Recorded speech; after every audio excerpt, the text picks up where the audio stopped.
अस्सलाम वालेकुम competitive exam aspirants. उम्मीद करता हूँ कि आप लोग ठीक होंगे। आज आपका भाई हाज़िर हुआ है जी एक नई वीडियो में। और इस वीडियो में मैं आप लोगों को सिखाऊंगा और बताऊंगा कि एसे को कैसे लिखना है, एसे को तैयार करने के लिए कौन कौन से एरियाज़ को देखना है और एसे तैयार करने के लिए मटेरियल कहाँ से लेना है। ठीक है, तो एसे को लिखने का मेथड भी बताऊंगा। ठीक है, तो ये सारी चीज़ें आप लोग के साथ शेयर करूंगा इस वीडियो में। ठीक है, स्टार्ट करते हैं जी। सबसे पहले जी हमने एसे लिखना है, चाहे वो सीएसएस का हो या पीएमएस का हो, उसके लिए 10 एरियाज़ को तैयार करना है। उनमें सबसे पहले जी अगर आप पास पेपर्स भी देखेंगे तो उसमें भी आप देखेंगे उन्हीं एरियाज़ में से पेपर आए हुए हैं। ठीक है, ओवरऑल अगर इनमें से बाहर ऐसे आता नहीं है, ठीक है, अगर आ भी जाए तो इन 10 एरियाज़ को तैयार कर लेता है वो उस पर भी ऐसे लिख लेता है।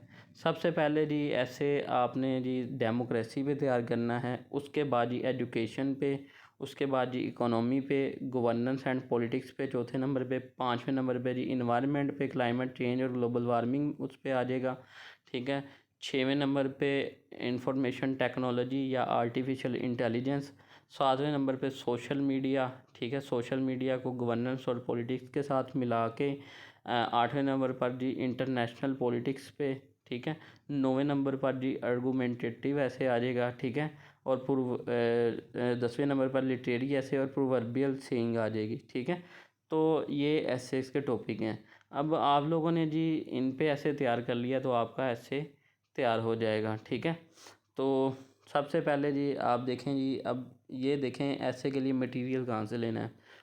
आप लोगों ने जी ऐसे के पास पेपर्स को देखना है कि ऐसे को कौन कौन सी डिमेंशन में पूछा हुआ है। जैसे डेमोक्रेसी है, तो अब डेमोक्रेसी को तैयार करने के लिए जी आपने सबसे पहले डेमोक्रेसी को ना सब 10 एरिया के साथ मिला के उसके आर्टिकल को सर्च करना है। अब डेमोक्रेसी को दूसरे नंबर पे एजुकेशन मैंने कहा था, डेमोक्रेसी एंड एजुकेशन लिख के साथ आर्टिकल लिखना, उस पर नॉलेज आ जाएगा।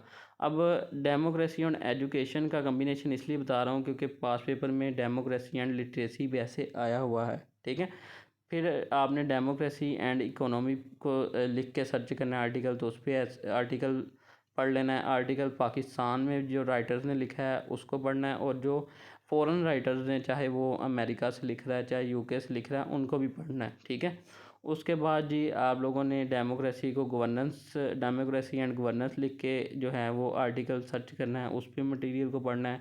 ऐसे ही सारे कोर एरियाज़ के साथ इसको सर्च करके पढ़ना है। उसके बाद जी पास्ट पेपर्स में जो डिमेंशंस आ चुकी हैं, जैसे डेमोक्रेसी का पाकिस्तान में पास्ट फ्यूचर प्रेजेंट, उस पर पढ़ना है। ठीक है, उसके बाद डेमोक्रेसी पाकिस्तान में, यानी कि डेमोक्रेसी को प्रवे का फ्यूचर कैसा नज़र आता है, इस पे पाकिस्तान के कई राइटर्स ने लिखा है, उस पे पढ़ना है। इस तरह करके डेमोक्रेसी पे आपके पास काफ़ी ज़्यादा मटेरियल इकट्ठा हो जाएगा और आप उस पर ऐसे लिख सकेंगे। उसके बाद सेकंड नंबर पे जो इसका पॉइंट है जी, कोर एरिया है एजुकेशन।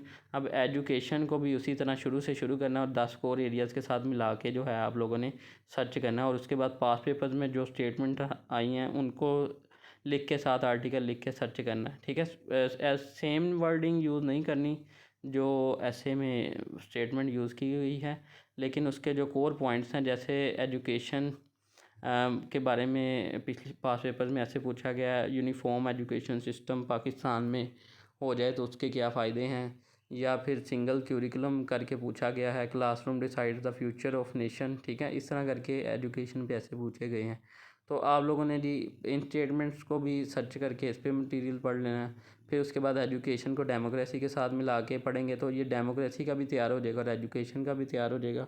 फिर एजुकेशन को एक एजुकेशन एंड इकोनॉमी लिख के गूगल पे जाके आपने साथ में आर्टिकल लिख के सर्च करना है, तो ये इस पर मटीरियल आ जाएगा, इसको पढ़ना है। फ़ॉरेन राइटर्स का भी पढ़ना और लोकल राइटर्स का भी पढ़ना मटीरियल।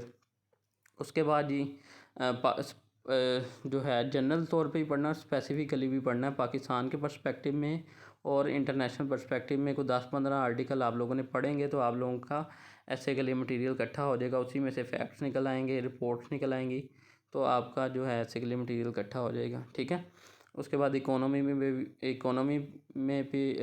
इकोनॉमी पे जो पाकिस्तानी राइटर ने आर्टिकल्स लिखे हैं उन पे पढ़ लेना, और जो फॉरेन राइटर्स ने लिखे हैं इकोनॉमी का इम्पैक्ट। ठीक है, जो ग्लोबल वर्ल्ड इकोनॉमी है, नंबर 1 पे जो इकोनॉमिक मुल्क है उसके बारे में आर्टिकल पढ़ लेना है।